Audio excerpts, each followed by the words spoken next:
really strong. Really fits the Australian narrative of just going really strong, really fast.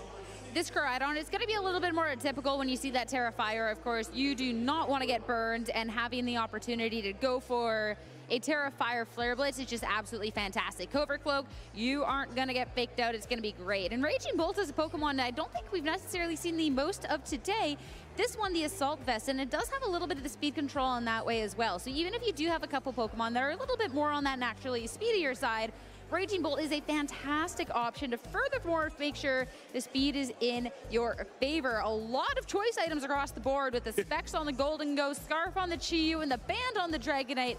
That's always something you have to play against, play around really carefully, because once you've locked into a move, you're done. And someone like Nils can definitely take advantage of those situations. Daniel's almost run out of choices by having all 3 choice items on his team. You just click one move and makes your life a lot easier. Maybe that's what's helped Daniel get to 5-1 on the day. But of course, Nils as his opponent, the reigning EUIC champion, winning with that Porygon. Hopefully everybody picked up their Porygon during the New Orleans NASE stream, but Porygon and Ursaluna team, neither of them are going to be present here today in Honolulu for him. Not even, still somewhat Trick Room oriented with the Mungus and Calyrex Ice Rider, but some really strong other options in the Urshifu as well as Regidrago on the stream. I mean, Regidrago, you're talking about Pokemon that are looking to deal a bunch of damage, and Regidrago is it. This one's going to be Life Orb. There's a couple of Regidrago builds that we're seeing just the, you know, kind of as you would expect if you're seeing through a playthrough of a game where it's like, all right, Dragon Energy, Draco Meteor, okay, what else Dragon can I put on this team? But this one, we are going to get the Terra Blast with the Terra Steel, as well as the option to protect. The Calyrex Ice Rider, there's a lot of Pokemon here that would like to take advantage of a Trick Room situation, which I'm really intrigued to see how that turns out, considering there is that Imprisoned Flutter Mane over on the opposing end of the field. And this Iron Hand, I think, is just a fantastic development that we've gotten into the meta so far with that low kick adjustment. So being able to deal a lot of damage into those heavier Pokemon out there, considering the base power of the move is based off of the weight of the Pokemon. So definitely something there that could be really something to keep an eye out there. And as well, Urshifu, Choice Scarf, for the fastest coachings out here in the West. Yeah, the coaching for Calyrex if it comes down to it, but I think Nils is going to have a tough time choosing which Pokemon to terrestrialize in every game. It seems really crucial. You'd love Terra Fire on Calyrex, you'd love the Terra Steel for Regidrago, you'd love Terra Water for Iron Hand. Seems like every game it's going to be crucial who Nils decides to terrestrialize. But let's get into Swiss Round 7, our second winning in of the day here in Honolulu. Iron Hand's Calyrex Ice Rider is the lead for Nils Dunlop versus Daniel Zitko with Koraidon and Flutter Mane. That is some boosted photosynthesis synergy. I mean, you're talking too about the difficulty of what to Terra over on Nils' end, but I think in this case it's a little bit more clear. This Calyrex definitely gets pressured quite well. Sure, you do have a fake out option on your end to stop this Koraidon, but at the same time, then the Flutter Mane can try and deal some damage. I'm curious here too, if this Calyrex, you just want to go straight out onto the offensive, because if the Flutter Mane clicks in Prison, it's going to be locking down that Trick Room and making sure the Calyrex does nothing this turn, and the speed advantage is always going to be in Nils' favor. So that is the biggest thing to kind of keep an eye out for. And since Flutter Mane, of course, is that Ghost type, well, the Iron Hands can't fake it out. Right, that's a really good call out, that the Imprison on Flutter Mane, not a move you see too often. Imprison kind of just, it's not a move that you use for your benefit, you use it to slow your opponent down. You stop their strategy. If Nils wants to go for Trick Room and you click the Imprison, it's not going to be able to. But Daniel terrestrializing Koraidon here on turn 1. I was so taken aback by the Koraidon, I forgot this little boy has a Covert Cloak on him. He's not getting faked out at all. So being able to see the terrestrialization not on one, but both sides of the field makes a lot of sense here. Since it can't get faked out, it can go ahead and go on the go button. So the Calyrex terrestrialization makes a lot of sense. 2 fire types being added onto the field here via terrestrialization. The heat in Honolulu starting to get hotter on the field. Collision course from Koraidon towards Iron Hands on the other end. That does over 50% with the help from the sun, boosting that damage. Low kick towards Koraidon, retaliates with a lot of damage, but now that he's a fire type, this Glacial Lance is going to be resisted. Flutter Mane hangs on with its Focus Sash, and Koraidon hanging on thanks to that resisted attack. Ooh, a lot of damage going on to Daniel's end of the board to be starting things off. And without the drasticalization, could have been a very different story. And great call from Nils to not go ahead and go for that Trick Room. Instead, this Glacial lands, bringing the Flutter Mane down to 1 and the amount of damage on the crowd. I'm sure that pickup would have been nice, but at the same time, you're definitely in a nice spot. One Pokemon getting out, Amoonguss joins the field, and it's going to be taking this hit a lot better as Collision Course yet again firing off. But that goes into the Calyrex on the other side, so Nils' Amoonguss is going to be able to get onto the field essentially for free. Doesn't do too much damage, and the Calyrex will knock out Koraidon and Flutter Mane on this turn. That is 2 boosts on the other end. I mean, maybe it's even nicer that you didn't get the guy last time around, because now you got a double one. And with that swap into the Amoonguss at this point, this Calyrex just got that double attack boost and ways to potentially redirect. But having the first opportunity to see what Daniel has in the back, we do see 2 Pokemon that do have access to spread damage moves. Where it gets a little bit trickier here is those spread damage moves don't necessarily hit into this Calyrex quite the best. It has taken a good chunk of damage, but still need to be making up a lot of momentum in this case. Yeah, the only thing you can think is these, even if they are resisted attacks, right? You have a Steel into Fire, and then of course Fire into Fire. There's just so much strong offensive pressure that the Beads of Ruin allows both Golden Go and the Chi-Yu to present, that even if they are resisted, it still might be enough to get the knockout because of the lowering of Calyrex's special defense.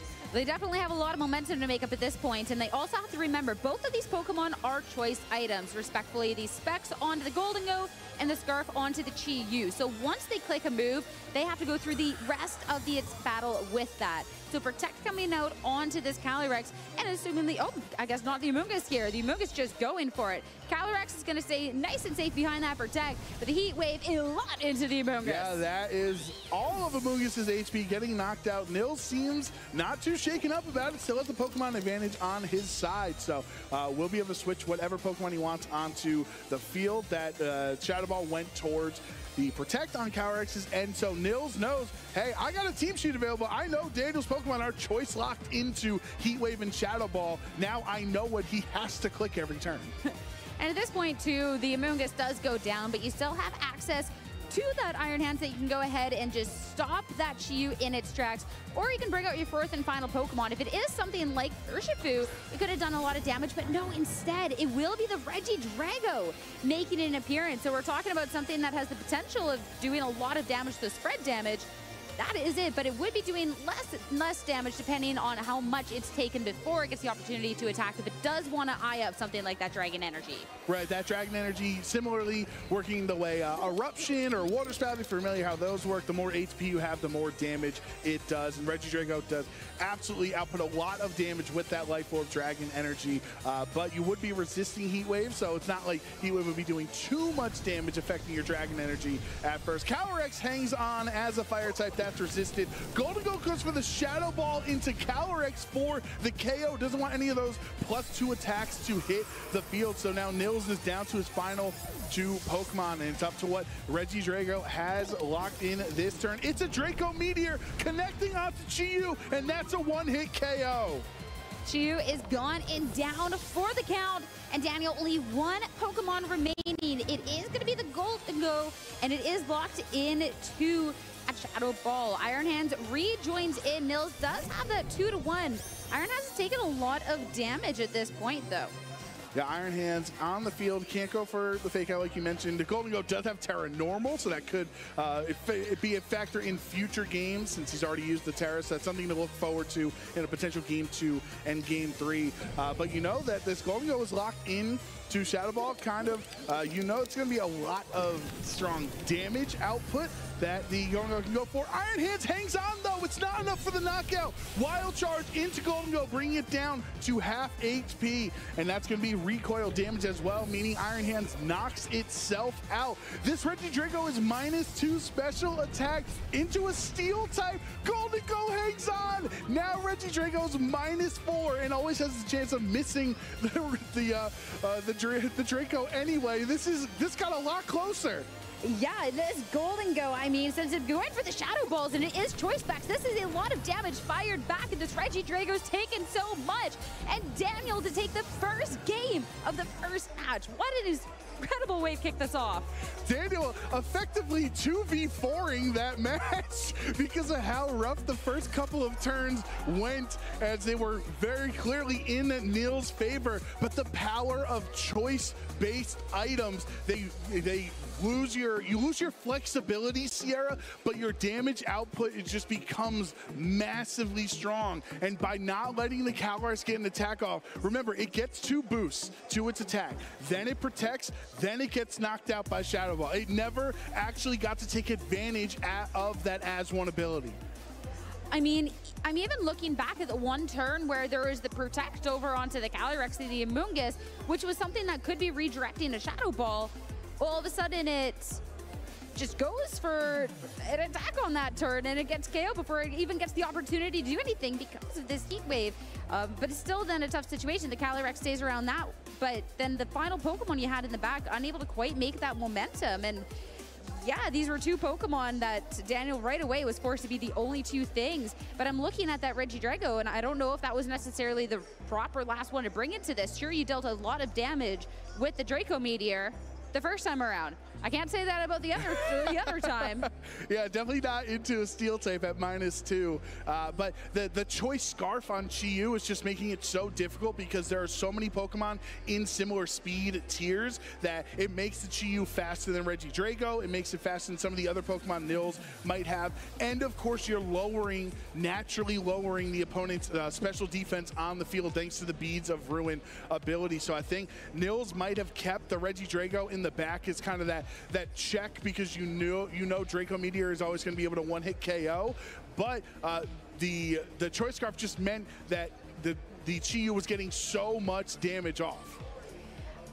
Where we go into the second game is, I'm looking at that Regidrago, and it's like, it did deal a good amount, but if that was something like the Urshifu in the back, that could have been just, I mean, the Chi-Yu just eliminated because you had the choice scarf to go for that choice scarf. So when I'm looking at adjustments, that's potentially it. And it's really interesting to see how Daniel is able to kind of like bounce back through that with those 2 ends, and just how much pressure they were able to put on, because right away, this Koraidon, it set the stage, it set the sun, got a little bit of damage, and then the Calyrex was able to deal with it. So going into this game number 2, get to see some adjustments coming out. All right, Nil's gonna swap it up here, starting with the Amoonguss next to his Calyrex Ice Rider at the beginning of game 2 instead of bringing it in the back. And hey, it worked out for Daniel. Maybe these 2 Pokemon weren't the ones that gave him the W in game 1, but if he won game 1 with this lead, might as well go Fluttermane Koraidon yet again.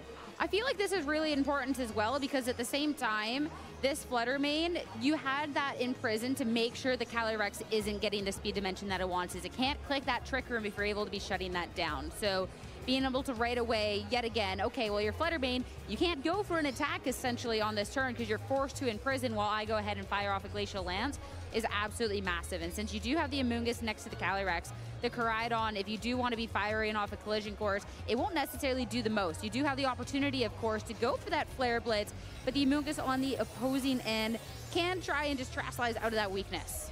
All right, so let's get into our first turn of game 2 with Koraidon Terastallizing into a fire type yet again, just like we saw in game 1. It seems like these 2 Pokemon in the Calyrex and Koraidon, they can't stand their original typing. They just way prefer to be fire types.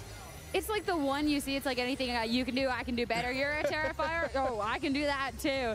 And this makes a lot of sense, because you have to make sure right away that you're not going to get too pressured from the opposing end of things, especially too, that's not going to be redirection from the Amoonguss, instead just the Protect. In prison, we're keeping things honest around here. There it is. And prison means that any shared moves between Fluttermane and the Pokemon on the other side, they cannot click. So if Nils went for a Trick Room on this turn, it would not be able to click it. Instead, Glacial Lance is the choice, and it brings Fluttermane down to its Focus Sash.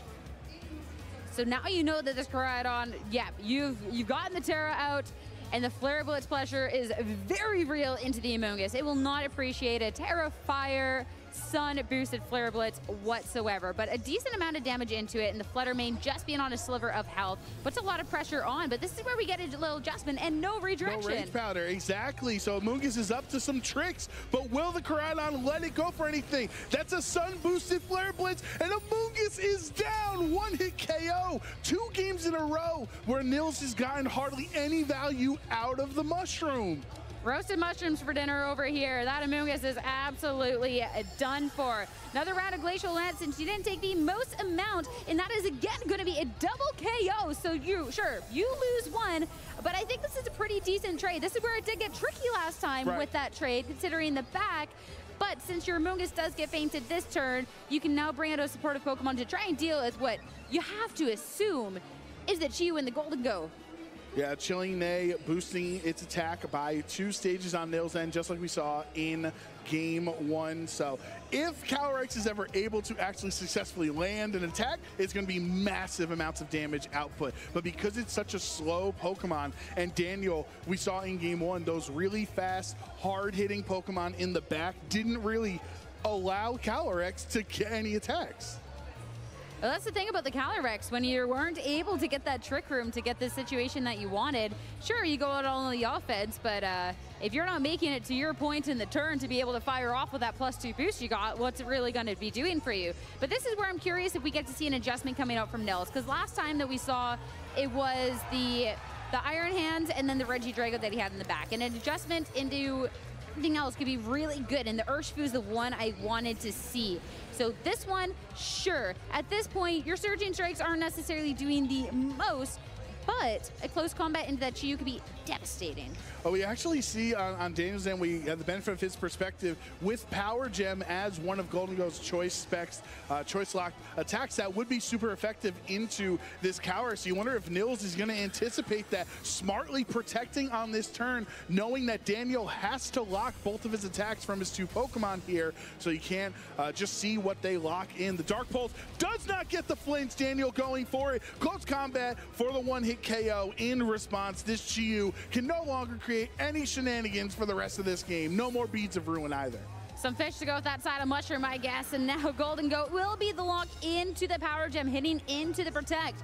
Sure, you have the move that's going to be that super effective amount of damage, but you now have the 1 to 3 Pokemon advantage. One thing to note, the Urshifu as well is that Choice Scarf locked, so you do need to be swapping it out on this turn, since you wouldn't be able to hit the Golden Go otherwise. So an opportunity to see last, it is in fact the Iron Hands. Right, and Daniel at least knows he's gonna have to swap there, so you can just freely target down the Calyrex Ice Rider on the other end.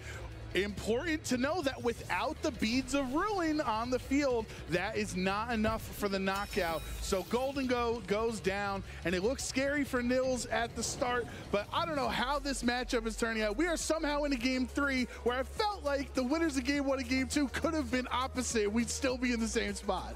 I've never seen so many. There hasn't been as many Okos today as there has been in this match. Absolutely so fitting. But I love that Pokemon adjustment that Nils did. The Regidrago wasn't it for me, but that Urshifu being able to instantly just fire off a close combat was so important. You make sure that all of a sudden you don't have the Beads of Ruin, great call out, with that Golden Go, and that you can't get this Chi-Yu turn after turn to just kind of slowly but surely pick off your team when you do have a team that is a little bit slower, where you would maybe like that Trick Room, but a great way to kind of just go around that. And even though the Amoonguss, it didn't really do much, it was the greatest little distraction there on the field while this Calyrex was able to just fire off a couple of Glacial Lances to be picking up this double KO to kind of just have that attack boost that you could take advantage of. Now, I'm trying to look at Daniel's team here, and he's brought the same 4 Pokemon. You kind of understand the strategy. Have the lead, have your Sun Core at the beginning, and then let Chi-Yu and Golden Go handle the rest. But I'm wondering if you can make an adjustment, especially if Urshifu's going to cause your Chi-Yu so many problems, right? It resists Heat Wave, Dark Pulse, you're just going for the flinch on, right? Maybe there's like a Raging Bolt adjustment with that Thunderclap having an answer into Urshifu. I mean, eyeing up this, it is going to be just, I don't know. Because you have GU as a dark There's type. a You have two redirection, Terra normals on Daniel's end too, so the close combat just feels really strong into Daniel's team. It could be cool, and then as well, the one thing I would worry about is if you're not terrestrializing it, it is something that later in the turn you would be taking a Glacial Lance that's a little bit tough. Right. You have a couple of Pokemon on your team that do not appreciate those Glacial Lances whatsoever, though I don't necessarily think that I would mind that considering the Koraidon, it's going in there setting up the sun, but the damage that it did in that game too wasn't necessarily the most significant in comparison to what it was dealing in return. But an adjustment to that Raging Bolt, it definitely would be a pretty big choice going on into that. All right, this is an exciting round 7 we have here at the World Championships on day 1. Daniel Zicko and Nils Dunlop are certainly putting on a show for the audience. We hope everybody's appreciating it at home. The winner of this game 3 will have a guaranteed slot tomorrow in Swiss day 2 in this win-and-in situation. So a lot on the line for Nils and Daniel. Daniel's actually going to swap it up this time. Instead of bringing them in the back, he's going to lead Golden Go and his fish of hope, and pretty much got all of his knockouts in these first 2 games versus Nils Calyrex Amoonguss yet again. This is a lot of offensive pressure to be starting with from Daniel's end, and from Nils with 2 slower Pokemon. Not really a best way to be kind of ending that. And if you do go ahead and terrestrialize, well, that could be a little bit of tough. I do think that we're going to see Protect coming on out. Since it is 2 choice items, that's where Daniel loses a little bit of advantage going on into this. You know, now Chiyu, the Heat Wave seems kind of obvious, but you can kind of start to play around that and be able to Terra next turn with the proper information. And it's so crucial that while these 2 Pokemon are choice locked on the field, neither of them are the Fluttermane that has Imprison, which is one way to stop Calyrex setting up Trick Room. So if you try to swap out on this turn, this could be the turn Nils sets up Trick Room. You might be 1 turn too late.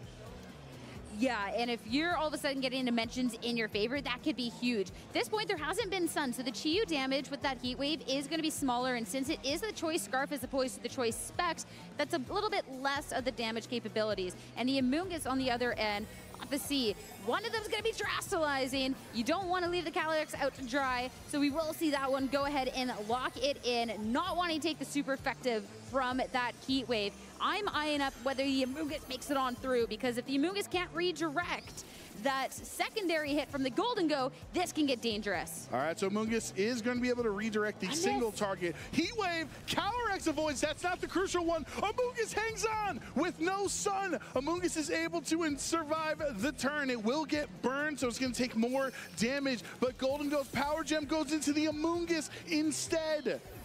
The miss, it's fine. The Amoonguss survival is not okay. You wanted that hit into the Calyrex. Right. You needed that damage, and now Trick Room has been set. It took until game 3, but Nils has finally gotten the dimensions that he wants in his favor. And now this Calyrex is free to be firing off first with these Glacial Lances, and the Iron Hand joining the fray is only going to be adding to it. And you have this turn where you can go for the Fake Out to be kicking things off, or even just go for pure damage, considering this Chiyu wouldn't appreciate either of your attacks anyways. Daniel has tried so hard to stop Nils' game plan of setting Trick Room up, whether that be knocking out the threats before they can even, get started rolling, or literally with Imprison on their Fluttermane. And here we are in game 3 with Trick Room and 2 really slow Pokemon on Nils' side. And what's also a little bit difficult is sometimes to survive the Trick Room situations, you might go for Protects and kind of space them out and just kind of survive past some turns. But Daniel has such an offensive team, and out of the 4 Pokemon that he brought, only one of them has Protect, since the Fluttermane did forego that to have this Trick Room and Imprison combination. Bringing the Fluttermane out, there could have been the potential of maybe trying to reverse a Trick Room, but the Glacial Lance bringing it down to a Focus Sash is making that a very moot dream real fast. Sure, you get past this Drain Punch, but you have to go on from there. And Power Gem, remember, there's no Beads of Ruin on the field anymore, so Calyrex is able to take that comfortably, even though it's super effective as a Fire type. Two Ghost types means they don't care about the Drain Punch, but any amount of damage is going to be able to pick up the KO on Fluttermane, so Glacial Lance picks that up, brings going to go down to under. This is the first time Nils has not gotten a double KO. He's only going to get 1 boost off of Chilling Nay, but looks like he's in such a strong spot that you don't need 2 boosts anyway. Wild Charge taking out Golden Go. We can share the wealth a little bit here. The ones that left behind by the Golden Goes that exits the field. And with that double KO on this turn, Daniel down to final 2 Pokemon. Koraidon, Chi-Yu, you're going to bring the sun, but I think you're going to get burnt from this one. Koraidon, the only one able to protect. And already this Calyrex with an attack boost. Yeah, there should be 2 turns of Trick Room remaining. Calyrex, if it wants to go for a strong attack here with its boost, as well as the Chi-Yu is very much threatened from a Drain Punch on the Iron Hands on the other spot. So as long as Trick Room is up, a Choice Scarf, that's your worst nightmare is Trick Room.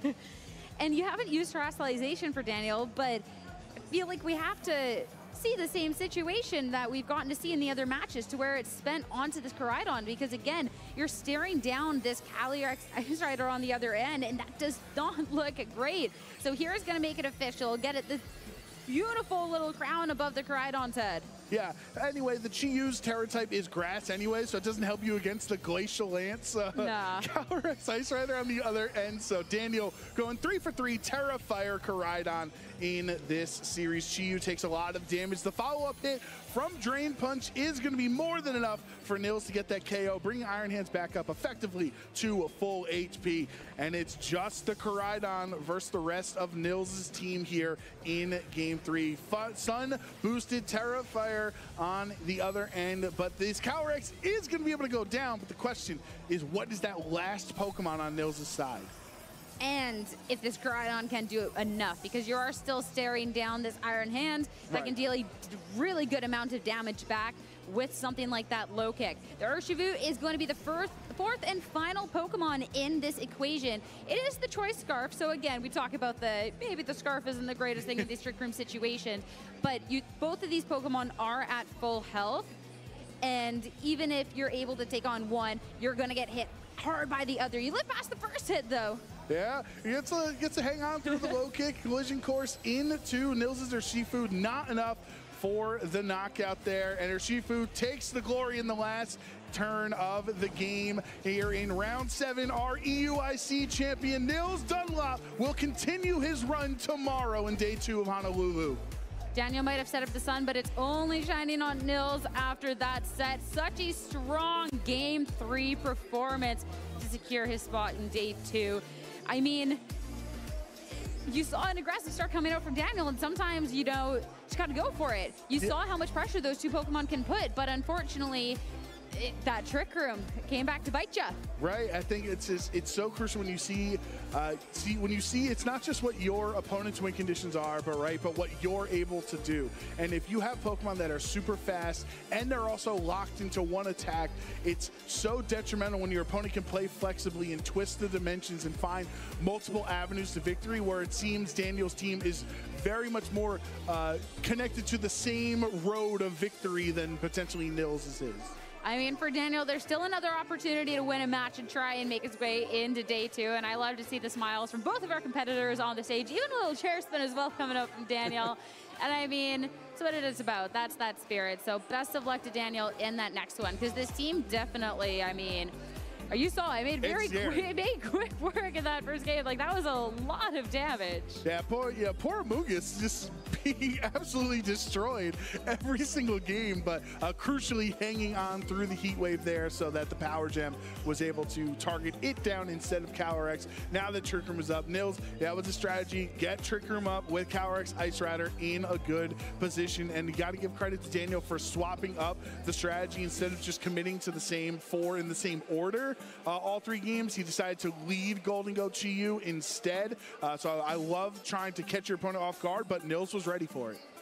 I mean, it's one of those things that seeing the adjustment is nice and cool, but unfortunately it's still, oh, okay, well, there's this Trick Room on the opposing end. So maybe one Pokemon could have swapped. I don't know if I like the double swap into it, but it's one of those things that, hey, you live and you learn, and if you play the matchup again, well, you know next time. Yeah, for sure. If you face each other in Top Cut for the World Championships later on this weekend, that's going to be more information that Daniel will have on his end. But I'm really happy with how that set came, kind of showcased. We got a lot of action, a lot of Okos, a lot of back and forth, but we got to see our first Koraidon. We got to see some Oceania representation as well. I think that was a really fun matchup. And we got to see an EUIC champion proving why they're such a great trainer. yeah, securing a spot in day 2. This starts getting to be the heartbreaking part of the days, as the next round is going to be where some of our competitors' dreams get shattered. But for Nils, at least you can rest easy tonight. You still want to win the next one. You want to make sure you're setting yourself in the best possible spot here for day 2. But hey, this was the first big hurdle, so congratulations there. Yeah, and he had Nils running the Terra Fire Calyrex Ice Rider. We've seen that's been pretty strong, or pretty prevalent, I should say, throughout day 1 here in Honolulu, compared to the Terra Grass versions that are more anti-Amoonguss, or Terra Water versions, which are anti-Calyrex, because now you resist the Glacial Lance. So where do you fall on the Calyrex Ice Rider terrestrialization conversation? If you were playing the World Championships today and you were running the Ice Rider, what would your Terra be? I mean, maybe it's a little recency bias, but the Terra Fire just seems so strong, but I'd have to look into that. But hey, if an EUIC champion is using the Terra Fire, like, I kind of just feel like it's the right choice. He's smarter than I am, so. Yeah, but then the next round somebody has Terra Water, and they're also, I mean, we have a million IC champions and world champions here. We're at the World Championship, so all of the players are really smart, really intelligent, great team builders, have friends help them team build. I actually saw a tweet where Ryota, world champion Ryota Atsubo, was rooting for Hirofumi to win his match, not just because they're both Japanese and they're friends, but because Ryota lent him his Raging Bolt, so it was like he was rooting for, it's like if Hirofumi wins, essentially Ryota's winning. I mean, I've definitely lent to a Pokemon hoping that maybe the Pokemon gets a world champion title before I do. Because, like, I don't know, you got your bets right? Yeah, you got the world champion Joy-Con, or the IC champion Joy-Cons from a few years ago. Hopefully you can get a world champion Pokemon with your ribbons and everything there. But yeah, I mean, honestly, we've been having a great day so far, Sierra. We have one more match remaining. It's like the action's kind of been flowing by super quickly. It's been absolutely crazy with only 8 rounds on the very first day. Man, it's going by so fast. Players have been working all throughout the summer to be ready for this moment, and it's the moment out in the field where a lot of players' dreams, I mean, they've either started to be realized or GG go next year. Yeah, they're either excited for tomorrow because they'll be playing, or they're excited for Sunday to find out where Worlds is next year. But for now, we're gonna head over to the stage with our winner interview from round 7. So Rosemary, take it away.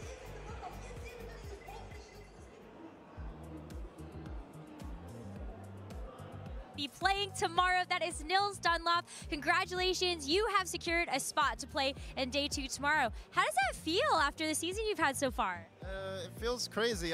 I'm just super proud of what I've accomplished, and looking at myself from yesterday, I was a bit doubtful in my team, but from the play today, I was happy with how I played, and I look forward to it tomorrow. It's just gonna be fun. Yeah, I mean, you made a fantastic adjustment after that first game to be able to bring it back 2-1. What was the turning point for you that was kind of like, okay, I know what to do now for the second game?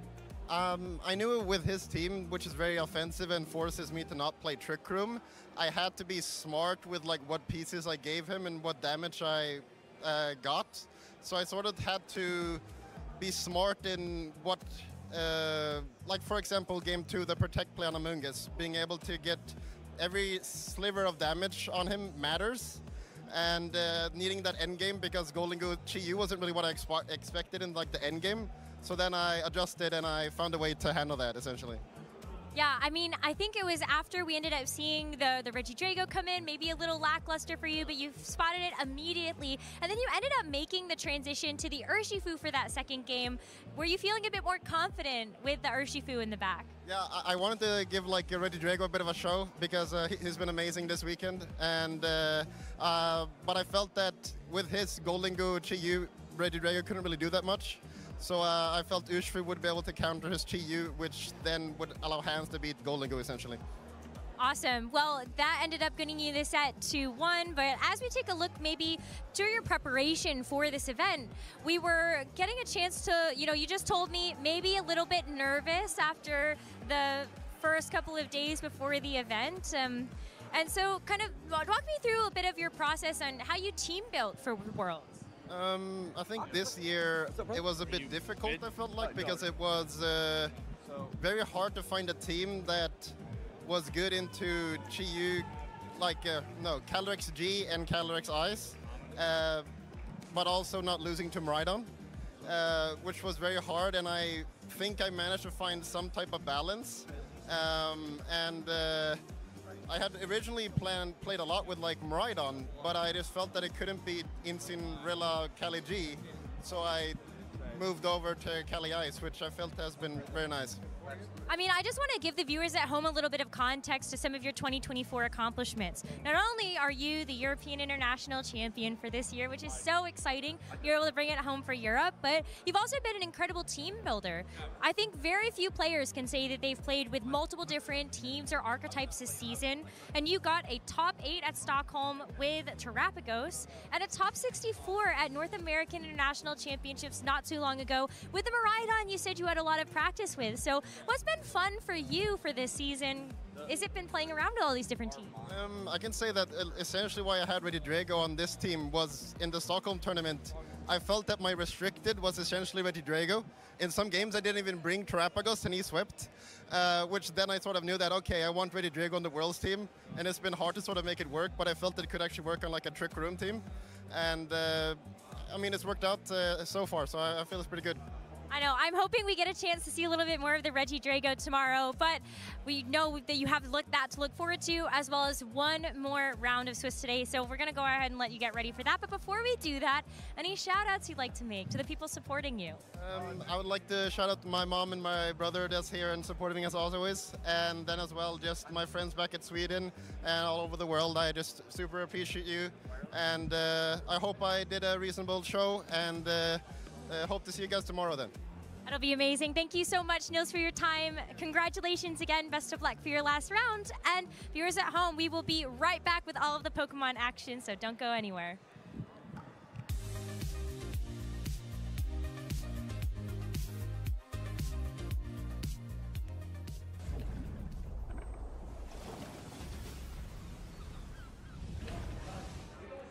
Hello again, I'm Anna Prosser here with Evolutions Cosplay and Sarah. Evolutions Cosplay, who are you cosplaying today? Today I am cosplaying as Vaporeon from Pokemon, of course. Yeah, and I heard you say Princess Vaporeon. Yeah, I wanted to do more cottagecore, but it ended up looking more princess, and I really wanted to try to use local prints here on the island. So today I have like this nice ulu print, or the breadfruit, because not only has it an island feel, but also kind of reminds me of like water ripples. That's so cool, and you are local to Hawaii, right? Yep, born and raised. Can we see the tail? It looks right here. Wow. And Sarah, you are cosplaying as a cosplay handler. Can we see the back of your shirt? Amazing, amazing. And how does that partnership work? Well, we are sisters, so she puts up with a lot of things. So while I'm the crafting and making all my Evolution cosplays, she's there as my support.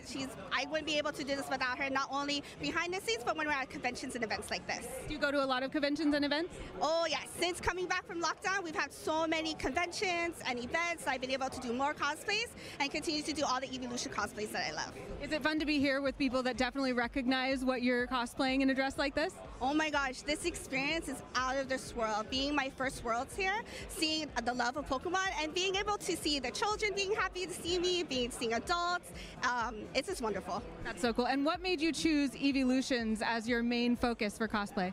I kind of just stumbled on it. I first started doing the Evolutions in 2016 as a closet cosplay. So something really simple just to have fun at the convention. And then later on, I learned how to do sewing and crafting, and found like really so much joy in making my own cosplays and doing what, like, just keep doing it.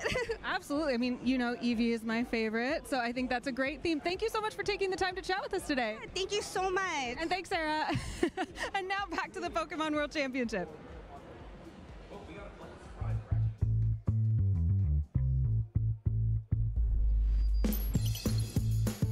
I got into Pokemon because a local grocery store sold packs of the trading cards, and you know, I really got into collecting them, watching the TV series, and only started playing the game years after that. I love Mudkip. When I was a little kid, my friend told me Swampert was the strongest of the Hoenn starters. I went with him, and I find the line really cute too. I first heard about the regional series from a fan site, and I found out that there was going to be one in Newark, New Jersey. It was relatively easy to attend. My dad was super supportive, took me there on the bus. I honestly had a great time for my first event, even though I didn't have the strongest team yet. It was very straightforward. And after that, found myself just wanting to go to a few more events until, while I was still in the seniors division, I got a surprise victory in one of my first few events. And after that, just like, wait, maybe I have what it takes to succeed after this. Shuffle Cross has worked so hard for so long. One of the most consistent players in North America. I'm an immensely competitive person. I want to be one of the best in the country and one of the best in the world, and I've been chasing it for so long. It's part of why this victory after a couple of second places, as you know, even earlier this year, means so much to me, to prove that I really am one of the best in North America. Take a bow, Shuffle Cross! I think getting a trophy at an international is really my next step. Last season, I was able to finish top 8 at 2 different internationals and lose, you know, good sets in top 8. But I really want to move on to top 4 and get that trophy. One of the most accomplished players that we have out here without ever getting that championship title. Something that I've learned, I think going with your gut is immensely important in Pokemon. If you think your opponent's going to do something particular, you have to respond to it. You can't second guess yourself. Going with your gut in as smart a way as possible is really important, and you don't want to fall into your opponent's trap when you know they're setting it for you. Is that enough? It is! Jump Across gets the knockout! One of the people that helped motivate me to chase this result is my good friend Simone Sanvito, who won an event in Europe a week ago with the same team that I was using today, and for a long time I've seen him as somebody that's around my skill level, give or take a little bit. So being able to like watch him win his first regional, I'm going to do the same thing a week later.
beautiful day here in Honolulu, Hawaii, and the perfect stage for the Pokemon World Championships for 2024. My name is Rosemary Kelly, and I'm joined by Scott Glaza and Gabby Snyder to give you a little bit more of a rundown on some of the players that we have competing here at the World Championships. First and foremost, let's go ahead and give him a couple more props and round of applause. Nils Dunlap, our EYC 2024 champion. What a fantastic performance he just had for that last match. Yeah, I mean, we see why he's a champion there, right? I mean, a great set there. Wound up being, I think, a little more difficult of a match than maybe some of us watching the match thought it was going to be, but played really well, figured out the right way to do it, and it has a really neat team, too. Yeah, and really sticking with the trick room strategy that got him his win at the European International Championships earlier on this year. Telling you, Calyrex Ice Rider, it's out there. It's also right here on the screen alongside of his other Pokemon and some very notable achievements from Nils. I was talking to him about some of those, right? He ended up getting that top 8 at Stockholm, and he also got a top 64 at the North America International Championships. Both of those accomplishments, mind you, were with different restricteds than he's actually using here at the World Championships. That's so special. Yeah, I mean, he's sort of a lot of flexibility, right? It seems like I think we've checked a lot of players where they've kind of stuck to the same restricted Pokemon, at least one or two over the course of the season, and really mastered their archetype. But he's shown he can kind of do whatever he wants. And really innovating on Calyrex Ice Rider. You still have that very strong Trick Room core with the Iron Hands, with the Amoonguss, and the Farigiraf. But Regidrago is a very unique adaptation that he's made, and I'm glad that we got to see at least a little bit of it in that previous round. Very unfortunate that the Golden Go ended up being faster than that Regidrago, but nonetheless, very cool to see it. And as Nils was saying in that interview, Regidrago has been such a powerful Pokemon for him throughout the World Championships, and even prior to that it felt right to have it on the squad. Yeah, I mean, I love to see it, right? I mean, it's kind of one of those things where, again, so many players have prepared for the most common versions of these compositions. And yeah, Regidrago being in this team is a big curveball, right? The lines of play you're expecting to use against Ice Rider don't quite work sometimes if you're just getting, blown up by Regidrago. Yeah, it does what it does best, and I think Grant Weldon as well doing very well with that Pokemon, and I think one of them has locked their way into Day 2 tomorrow, so I'm sure we'll be seeing more Regidrago soon. I hope so. I definitely love that Pokemon, and it definitely took a backseat to Regieleki on the Sword and Shield days, but as we look at Nils Dunlop locking in that spot in Day 2 of competition, we have several other players that are doing that, and maybe more. As we look at our standings, these were the Swiss rankings as we headed into that 7th round of Swiss. So this isn't updated right now as we get into that final round of competition. We're still waiting for some more matches, but let's walk through a couple of these because especially looking at the undefeated records of 6-0, there are a lot of players that people should know. Yeah, I mean, hopefully players they've enjoyed watching on the stream in the past, right? We've got Wolf Glick, we talked about him earlier, doing a little too well to show up at the stream so far, but nice 6-0 start. Michael Kellish, last year's World Championships runner-up. Hopefully at some point we'll get to see the reigning Japan national champion, Huma, there in 2nd place. Some of the players we expected to do really well is showing why they had those sterling reputations coming into the tournament. Yeah, and some newer names as well. Shout outs to Navjeet, Keanu Inosanto. We also have Carlos Cabal. It's not just these tried and true trainers who've made it undefeated up until round 6 of this tournament. And I don't know, I still feel like it's anybody's game, but then at the same time, you think about just how little of a margin these trainers have. Like, yes, if you make it undefeated today, you get to go into tomorrow, but you still need to maintain that record better than X and 2 in order to make it into our asymmetrical top cut. So it still feels really close here, even though we're starting to wind down our day.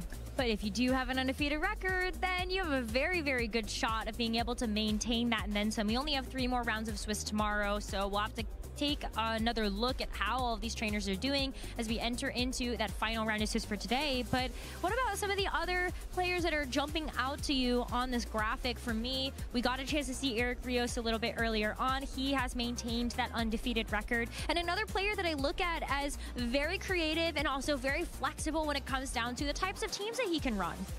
Yeah, I mean, I feel like he's been great forever, right? And kind of another one of those players where it just feels like it's a matter of time until he's the winner of one of these huge tournaments.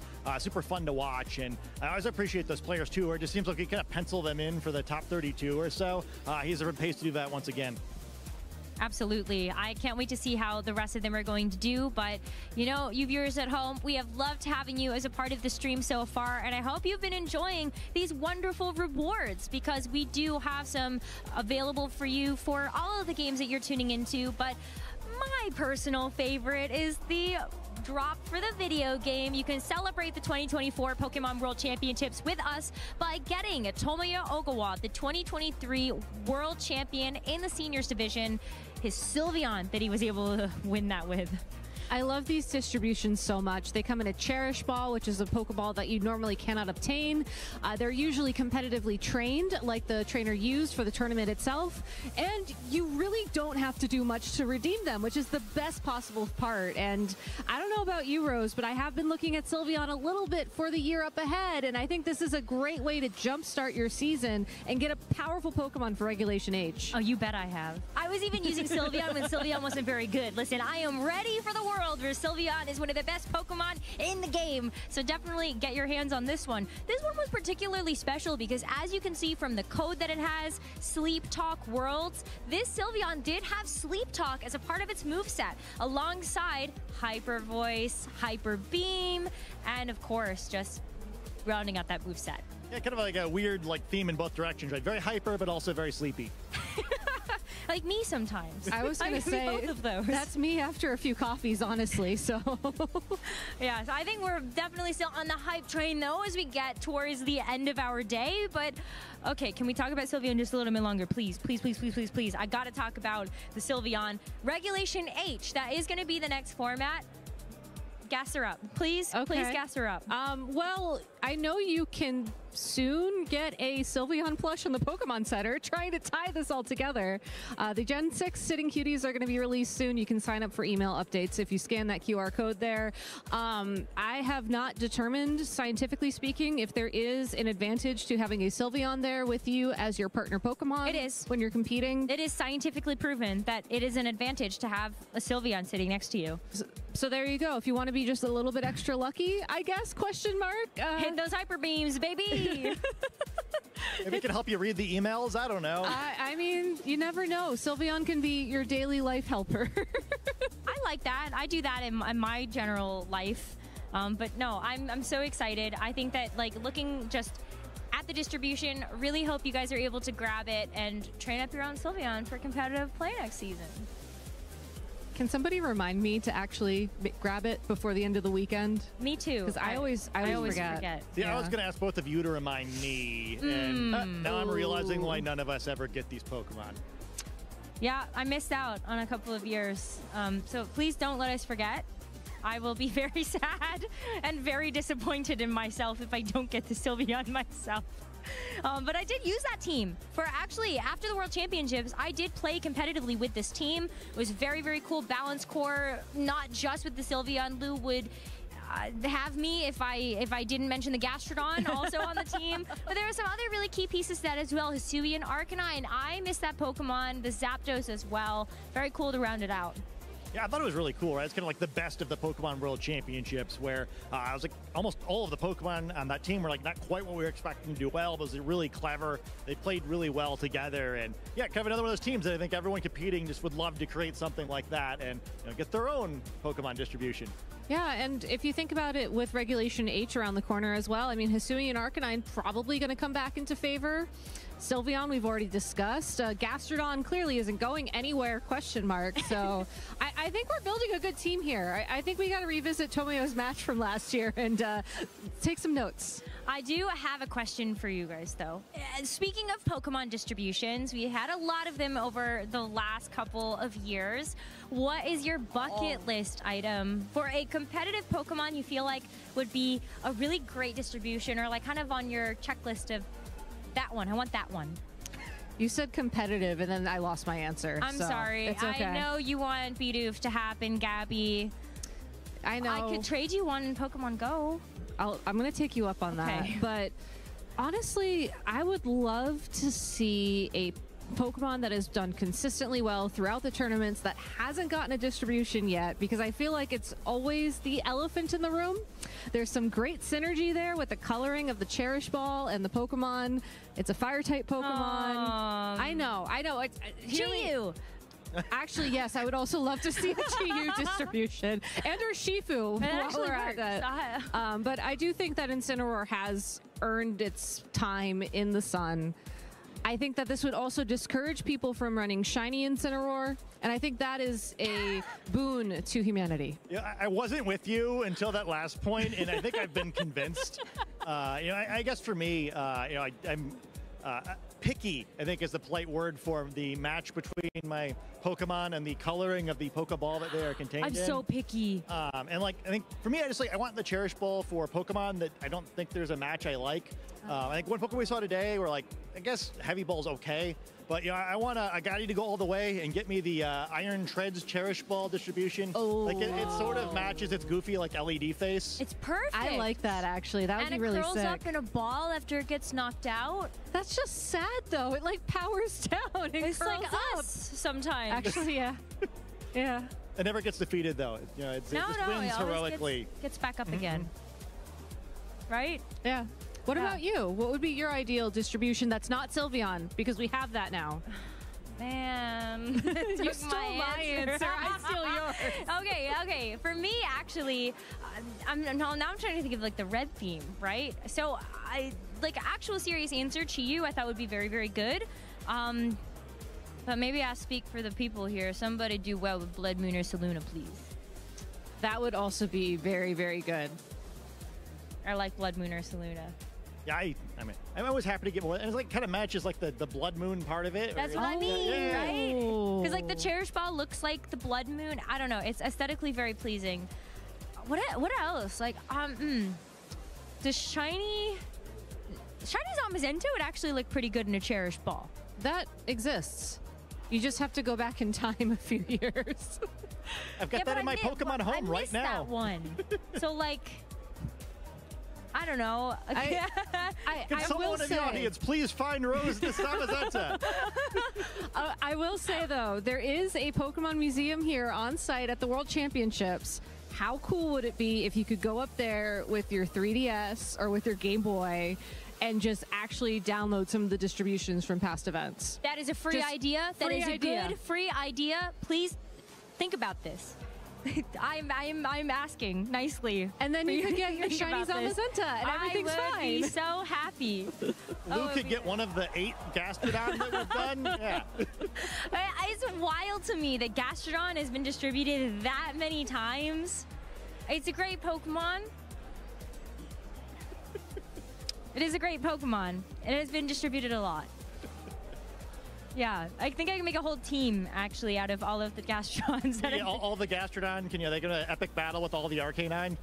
Oh my God. That would actually be really fun to watch. Listen, I love Hisuian Arcanine, though. I've really missed that Pokemon. It's been an absolute treat. I'm ready for Hisuian Electrode to make an appearance. Yes, no. I'm getting some very mixed reviews from the people sitting next to me. I'm going to give mixed review for it trying to battle. I love its vibe. I think that there's an opportunity for every Pokemon out there. It just may not be in VG, so maybe Pokemon Go. Okay, Pokemon Go's meta is actually kind of phenomenal. If you are waiting for the next battle to start here, I understand that. We're trying. But there's also several other games that you can enjoy for the 2024 Pokemon World Championships. So I hope you do that. We've got Pokemon Unite. Their crowd's been going absolutely wild over there. Pokemon Go, you can actually see some really unique picks like Frigibax. Yes. Yeah. Frigibax. The middle one. It's intentional. It's actually more powerful than Baxcalibur because of how the attack stats are all calculated in that game. That makes no sense. It's okay. That's why we're here on the video game. And that's why you're all here watching the video game as well. Because while you could go check out the action in the other games, we do have the next match ready for you. So let's go ahead and kick it back over to our casters for the 8th and final Swiss round of the day. Thank you so much, Rosemary. You're back on the desk, Pokemon trainers. This time, myself, Lee Provost. I have the pleasure to be joined by my old buddy, old pal, partner, Lou Akroscomi. How are you doing, Lou? I am great. I cannot believe we're here almost to the end of day one of another incredible Pokemon World Championships. The action has been so intense, and there's only one more round for our trainers to battle it out. Some players have already made it through to day 2 with 7-0 or X&1 records, but there are a lot of players right now at X&2, and this is where things get very, very dicey. Yeah, this is crunch time for a lot of our players. Like you say, a lot of players have already kind of progressed, done what they need to do today to get into tomorrow's tournament, but there's still a lot to do for some of the others. Here we go, we're starting off with our 7-0 records. Incredible run from a lot of these players. You've got Diego Vieira there, maybe a player not so well known, but some really familiar names in there. Michelle Kelsch, of course, runner-up from last year's World Championships. Of course, Wolf Glick as well, one of those names amongst the undefeated players that we've got in that 7-0. And Hirofumi as well, who we did actually feature earlier on in the broadcast. Honestly, Michelle Couch is on a tear at the moment. You know, like you said, runner-up last year, this year trying to go all the way and get that #1 spot. But there are a bunch of amazing X&1 players as well. Sebastian Escalante from Argentina, one of my personal favorite trainers to watch, and I'm so glad to see them back on form here on the Pokemon World stage. Some other incredible players. We had Adam Shafui, who actually was on the broadcast at the very beginning of today. As you can see, took one loss, but has been able to be so consistent ever since. Some other notable trainers, Antonio Sanchez and Eric Rios, names we are very familiar with from the European side of things, really making a statement here in Hawaii. Yeah, and Keanu as well, another player I'd just like to mention there. I know we've got a lot of players on this 6-1 kind of bracket, and this isn't I don't think this is all of them, but another player I really do like, I think kind of cultivated the birth of that Zamazenta kind of team back when Regulation G kicked off, and having really good success in this tournament. Great to see. They will be featuring tomorrow, and hopefully their run continues. I mean, this is the thing. Day one, everybody gets to compete, but you have to make sure that you have that consistency to advance through into the next day and keep your dream alive to become the world champion. You cannot afford to take too many losses, particularly at this stage where things are so critical. Tournament lifelines on the line for these X&2 players. Yeah, you've almost got to have that electric touch in this sort of tournament, and I'm not really talking about Mariah on there, but you do have to be very careful in every single step of this tournament. Of course, the caliber of this tournament is so high. You can see it's a timeless thing that we've had at World Championships, where players have had to come in and be really at this moment where the kind of the crunch time, where it really matters. Not letting things slip, not letting all the work that you've done up to this point be unwound. And of course, you're going up against another opponent that is just as determined as you. So that's what makes it a great spectacle, but that's what makes the World Championships such a great place to see this exhibition of Pokemon. And as you can imagine, picking the match for this particular final round was incredibly difficult. There are so many notable matches out there, but we will be bringing you Aaron Traylor versus Kieran Singh at X&2. Such an incredible match. There were so many out there, it was so hard to choose, so you might be looking at the pairings and being like, oh, I wish I could have seen this, I wish I could have seen that. We wish we could have seen it too, but we can only pick one, and this is where the dice fell. There are, however, some incredible 7-0 matches. Although they're already safe going through, they want to make sure that they still win and have the undefeated record to carry over to tomorrow. But I mean, I wish that we could be on the sidelines and watch these too. Yeah, that's the thing. I think if the consolation is these players that are in the other notable matches that we aren't featuring will be continuing into the tournament tomorrow. So for those of you home watching the broadcast, we've got a lot to look forward to, but more important things pressing right now, and it is those players on the verge of either progressing into the tournament tomorrow or it being the end of the tournament, unfortunately for them. So Aaron Traylor, very well-known player, going up against Kieran Singh as well, player from Australia. Very good match, good teams as well. I think it's going to be a really good one for us to finish off the day today with. Oh, definitely. Two trainers that, you know, come from different parts of the globe, but have managed to, at the World Championships, face down in this tantalizing final match here. I'm really looking forward to seeing exactly what their teams are going to be, and we'll be able to bring them to you very shortly. And there has been, I think, throughout this entire tournament so far, not too many surprises in the restricteds. We've seen a lot of Shadow Rider Calyrex. The one thing I do maybe find a bit surprising was the amount of Terrapagos. Yeah, I'm exactly with you on that. I really thought Terrapagos was just going to be one of those Pokemon that it's had its time maybe. Trainers aren't feeling that confident with it, so we'll probably not see too much of it at the World Championships, but we've seen a lot more than what I ever expected to see, and a lot of players are having a lot of success with it as well, which is really surprising. Great to see, because going into tomorrow's tournament, it's just going to get more exciting. when things do heat up that little bit further.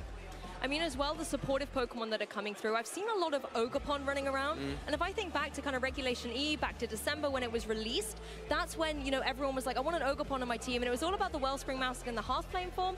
But actually, it's been Cornerstone Ogerpon that's really risen to dominance here at the World Championships. Yeah, it's almost like the Superman of the tournament for me today. Because I feel like it's the one Ogerpon. I was expecting to see a lot more Hearthflame Mask. Me too. But it seems every round, every time I'm catching, if I'm backstage doing something else and then I catch a bit of the stream, it always seems to be the Cornerstone Mask. And for good reason, I think it's got that sturdy ability, it's got Follow Me, it's got Ivy Cudgel, Rock-type attack. So it's a very strong Pokemon and offers a kind of a different slant to what some of the other Ogerpon masks offer trainers. So yeah, really great to see players utilizing it. It has picked up a lot on usage recently as well. So no surprise to see it really shining at this World Championships. That's very true. And of course, as well, it wouldn't be Lee and I behind the broadcast if we didn't mention Gastrodon and how it's doing in the tournament. There is currently a Gastrodon at X and 2 going into this final round, so we'll be wishing it the very best of luck. And hopefully, we won't be having to write a Dear John letter and break up with Gastrodon anytime soon in this World Championships. I'm hoping we see it in day 2. But very soon, you guys at home will be able to see the incredible match between Aaron and Kieran. I mean, you're a competitive player yourself here, Lee. You're now in your winning position at the World Championships. What is going to be going through your mind at this point, other than panic? It's hard because the pressure is really on here. Like we've already mentioned, it's this stage where if I do something wrong or if I don't do exactly what I should in this match, it doesn't go the right way, I get a bad matchup. All these things are naturally going through your head. How am I going to approach this Pokemon? How am I best dealing with this? Am I going to use this aspect of my team, the speed controller? Am I going to rely on a bit more of the balance side of my team? And you know, you're having a million and one things going through your head all at once because of how important this match is. And I think it's easier said than done, but I think you've really got to just put that pressure aside and just really look at, okay, what's my opponent got? How can I best deal with it? Let's try and take all the noise away and just concentrate on the here and now and trying to get over the line rather than thinking about anything else. And like I say, really difficult to do because you see it when players are new onto, you know, the stage. Yeah, it's a added whole new pressure. Experience, right? Yeah. And then you've already got the pressure of it being the round which will allow you to play tomorrow, which is, no, everyone here wants to play as much Pokemon as possible. Yeah. It's going to be tough. It's the pressure, yeah. But I think it's that's the difference maker, isn't it? That's what makes the difference between a world champion and those players that are still chasing that title, you know? And particularly in a single restricted